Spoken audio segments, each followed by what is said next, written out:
تو آئیے آج ایک ایسے سفر پر چلتے ہیں جو ہمارے تصور سے بھی کہیں آگے ہے۔ چلیں ایک لمحے کے لیے ایک ایسی دنیا کا سوچتے ہیں جہاں صرف اور صرف سکون ہو، کبھی نہ ختم ہونے والی خوشی ہو، اور ایک ایسی خوبصورتی جسے شاید لفظوں میں بیان کرنا ممکن ہی نہیں۔ جی ہاں، یہی جنت کا تصور ہے، اللہ کی طرف سے ایمان والوں کے لیے سب سے بڑا انعام۔ اور یہ کوئی خواب نہیں ہے، بلکہ یہ ایک سچا وعدہ ہے، ایک ایسی حقیقت ہے جو ہمارا انتظار کر رہی ہے۔ تو اس ہمیشہ رہنے والے گھر میں پہلا قدم رکھنے کا احساس کیسا ہوگا؟ چلیں مل کر اس لمحے کو محسوس کرنے کی کوشش کرتے ہیں جب جنت کے دروازے پہلی بار کھلیں گے۔ ذرا تصور تو کرے، جیسے ہی جنت کے دروازے کھلتے ہیں نا، ایک ایسی خوشبو پھیلتی ہے جو سیدھا روح میں اتر جاتی ہے، ایسی خوشبو جو ہم نے اس دنیا میں کبھی محسوس ہی نہیں کی۔ یہ سمجھیں کہ یہ جنت کا پہلا سلام ہے جو بتا رہا ہے کہ اندر کیسی کیسی نعمتیں انتظار کر رہی ہیں۔ اور پھر فرشتوں کی آواز گونجتی ہے، سلامتی ہو تم پر، ہمیشہ کے لیے یہاں رہو۔ سوچیں، یہ صرف الفاظ نہیں ہیں، یہ تو ایک گارنٹی ہے، ایک ضمانت ہے، ہمیشہ کے سکون کی، مکمل حفاظت کی۔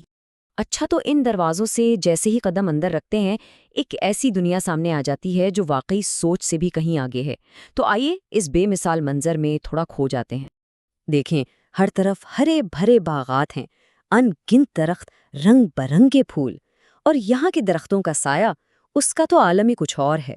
وہ اتنا گھنا اور اتنا وسیع ہے کہ کہتے ہیں کہ اگر کوئی تیز رفتار سوار بھی اس کے نیچے 100 سال تک چلتا رہے نا، تو بھی یہ سایہ ختم نہیں ہوگا۔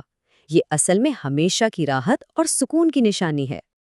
اور ہاں، ان باغات کے بیچ میں سے زندگی بہہ رہی ہے 4 طرح کی نہروں کی شکل میں۔ ایک نہر ہے بالکل صاف شفاف پانی کی، دوسری ہے دودھ کی جو کبھی خراب ہی نہیں ہوتا، تیسری نہر ہے خالص میٹھے شہد کی، اور چوتھی میں ایسے زبردست مشروبات ہیں جن کا ذائقہ ہم نے کبھی چکھا ہی نہیں۔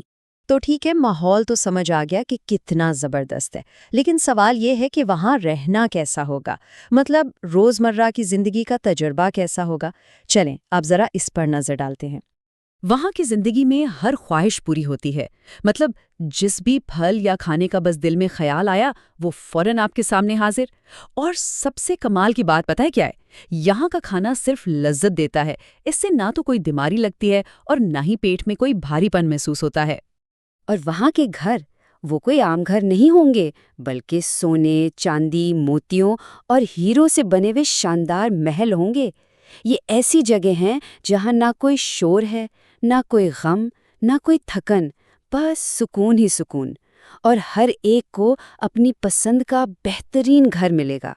ذرا اس فرق کو تو دیکھیں، ایک طرف یہ دنیا ہے جہاں بیماری ہے، بڑھاپا ہے، اور دوسری طرف جنت ہے جہاں ہمیشہ کی صحت اور جوانی ہے۔ اس دنیا میں غم اور حسد ہے تو وہاں صرف اور صرف خوشی اور اطمینان ہے۔ یہاں تھکن اور مشقت ہے، وہاں مکمل آرام، اور سب سے بڑھ کر یہاں موت ہے اور وہاں ہمیشہ کی زندگی ہے۔ اچھا، یہ سب کچھ تو ہے، یہ شاندار نعمتیں، یہ باغات، یہ محل، یہ کھانے، لیکن کیا ان سب کے باوجود بھی جنت کی سب سے بڑی خوشی کوئی اور چیز ہے؟ کیا ان سب سے بھی بڑھ کر کوئی انعام ہو سکتا ہے؟ اور یہی سوال ہمیں اس سفر کے سب سے اہم موڑ پر لے آتا ہے، یعنی سب سے بڑی نعمت اور حتمی انعام کی طرف۔ تو جنت کی سب سے بڑی نعمت وہ کوئی مادی چیز نہیں ہے، وہ ہے خود اللہ کی رضا اور اس کا دیدار۔ جی، یہی وہ انعام ہے جس کے سامنے جنت کی باقی ساری نعمتیں سب کچھ ہیچ نظر آتا ہے۔ اور اسی بات کو جنت کی سب سے بڑی خوشی کا ذریعہ کہا گیا ہے، ایک ایسا روحانی تجربہ جو باقی تمام خوشیوں سے کہیں بڑھ کر ہے۔ تو آخر میں اس پورے سفر کا سب سے گہرا سبق یہی ہے کہ ہمیشہ کی خوشی کی بنیاد مادی چیزوں پر نہیں ہے، بلکہ ایک روحانی تعلق پر ہے۔ اصل انعام کوئی چیز پانا نہیں، بلکہ اپنے بنانے والے کا قرب حاصل کرنا ہے، اور یہی وہ خوشی ہے جو ہر خوشی سے بڑی ہے۔